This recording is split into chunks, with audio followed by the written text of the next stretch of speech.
Right guys, here is my salsa after about an hour in the fridge. It's ready. I usually have mine with coconut rice and some grilled salmon. It goes delicious with it. I'm gonna have a taste now.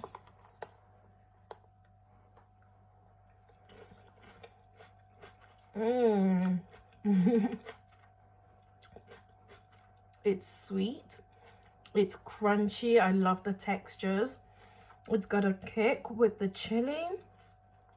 It's just the lime makes it refreshing, gives it a bit of a zing.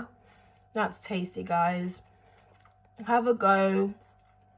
Again, if your ingredients, if your vegetables are super fresh, you can have that in the fridge for a few days and just have it however you want.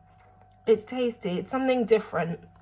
So thank you guys for watching along. I hope you try it and let me know how it goes. Please, please, please don't forget to like, comment and subscribe. And I will put the ingredients down in the description box. Take care, guys. Bye.